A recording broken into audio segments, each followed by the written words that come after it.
l'Église catholique qui est sur la sellette.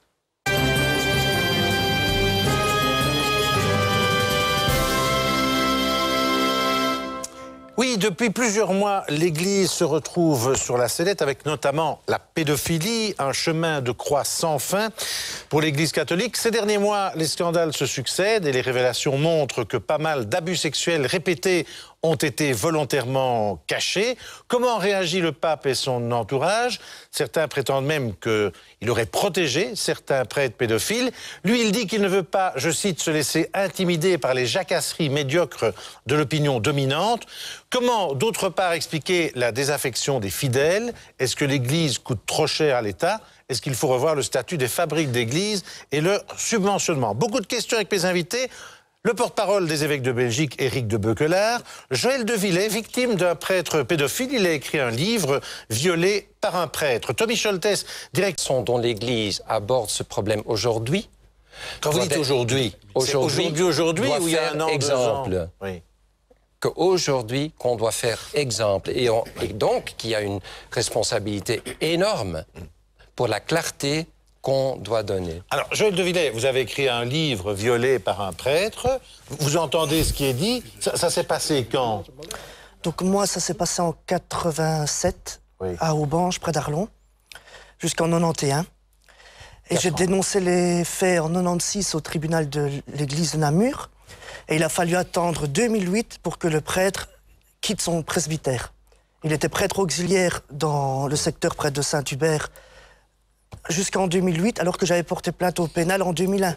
Oui, mais vous avez porté plainte, pour qu'on comprenne bien. Au tribunal, j'ai pas très bien compris. De l'église, il y a un tribunal ecclésiastique. Il y a un tribunal de l'église à Namur. Dans chaque diocèse. C'était à l'officialité, c'est ça? C'est ça. Et suite à votre plainte, le prêtre a été déchargé de sa fonction de curé. Faux. Il a été envoyé... Faux. Ah, écoutez, alors là, nous n'avons pas les mêmes documents. Oui, mais Monseigneur Léonard a dit, juste il y a un an, en 2009, le jour de Pâques, ici, qu'il a gagné son procès. C'est archi faux, le jugement est ici, le procès est en cours.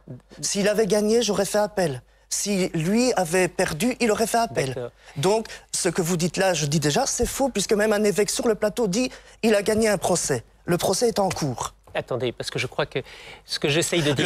Le prêtre auquel j'ai porté plainte a été déplacé 1 an après que j'ai dénoncé les faits au tribunal ecclésiastique. Pourquoi? Parce que à Flawin, où il a été, il a recommencé des trucs et il a dû quitter la paroisse en 15 jours, pas à cause de mon affaire. C'est tout. Votre commission n'existait pas à l'époque, alors?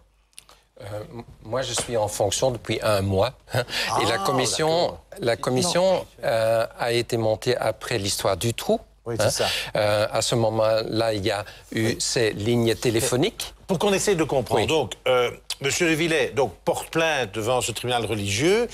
Qu'est-ce qu'on essaie de faire? On essaye quoi? D'étouffer l'affaire? Écoutez, on ne le croit pas, peut-être, parce qu'après tout, il aurait pu raconter des carabistouilles. Il est très difficile pour moi de dire ce qui s'est fait, puisqu'apparemment, même sur l'interprétation des faits, nous n'avons pas la même analyse et je n'ai aucune raison de mettre en doute sa parole. Moi, je sais ce que j'ai vu, j'ai lu, mais il est clair que j'ai une formation de juriste d'église, quelqu'un vient me voir, s'il y a encore un délai où ça peut être jugé par la justice de ce monde... Je dis, va porter... Mais c'est pas à moi de le faire. Je dis, va porter plainte au parquet. C'est ce qu'on vous a dit? Bien sûr que non. On vous a dit quoi? On ne l'a pas dit, on a écrit. Il y a eu... Déjà, le prêtre n'a pas avoué. Un pédophile prêtre ou même un pédophile ne va pas avouer. Donc, il a avoué parce que j'avais gardé des correspondances de lui quand j'étais petit. Il y a eu une confrontation, et là, la confrontation, je l'ai ici, commence par d'emblée l'abbé, je ne sais pas si je peux dire son nom, l'abbé X, demande qu'on étale pas cette affaire sur la place publique, ce qui serait hautement préjudiciable ainsi qu'à sa famille. Et puis là, il y a un accord comme quoi l'évêque, le prêtre fautif et moi, en 3, on paye ma thérapie. Parce que moi, je dois payer, sinon la thérapie ne marchera pas. Donc on m'envoyait, parce que j'étais au séminaire chez un psychologue, parce qu'à cause de ces abus-là, j'étais très timide, à mes frais, mais l'évêché m'envoyait chez un psychologue qui, 4 ans ou 5 ans après, est devenu prêtre. Donc c'était toutes des magouilles. L'abbé Huet, qui est maintenant administrateur qui remplace Monseigneur Léonard, s'est mis à genoux devant moi pour demander pardon au nom de l'Église. C'est des beaux discours, des belles paroles, mais en réalité, il n'y a rien.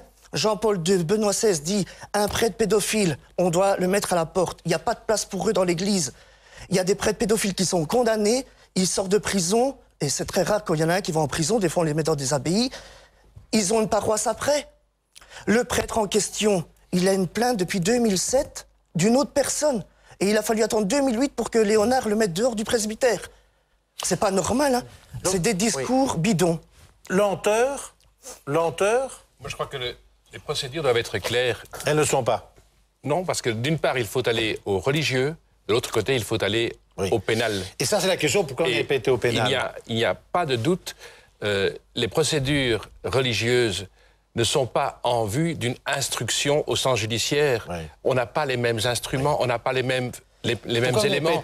Mais au pénal, il faut directement porter plainte devant le juge d'instruction. La réponse, donc moi, depuis l'âge de 8 ans, je fréquentais des bons prêtres. Je voulais devenir prêtre grâce à leur exemple. Moi, je ne dis pas que tous les prêtres sont pédophiles. Donc, moi, quand j'ai porté plainte à l'église, au tribunal de l'église, j'étais au séminaire. Donc si je disais, je vais porter plainte, déjà, personne ne me l'a dit. Ni Huet, ni Léonard. Personne ne m'a dit, vous auriez été mal vu, quoi. Mais on m'aurait dit, prends la porte, hein. Oui, c'est tout, hein. Et vous étiez au séminaire. Bien sûr. En même temps, et après, quand ils ont pensé que la prescription était là, on m'a chassé comme un chien. Non, ça, je ne pense pas que ce soit juste. Mais vous lisez, j'ai tout mis dedans.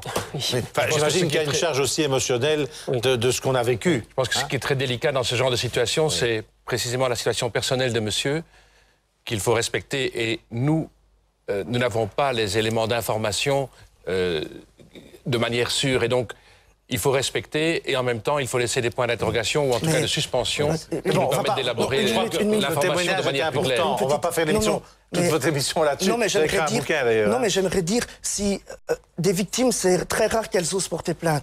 Des victimes, c'est très rare qu'elles osent témoigner. Parce que des fois, on me voit dans la rue, parce qu'on m'a vu à la télévision, on dit « Hey, qu'est-ce que tu fais? T'es pédophile ?» Je dis « Non, je suis victime. » Bon, mais il y a 2 prêtres ici. Pourquoi vous n'avez pas lu mon livre? Après, vous dites on n'a pas les éléments. Si ce que je dis dans le livre est faux, Léonard Hubermont m'aurait porté plainte, il y a les noms dedans.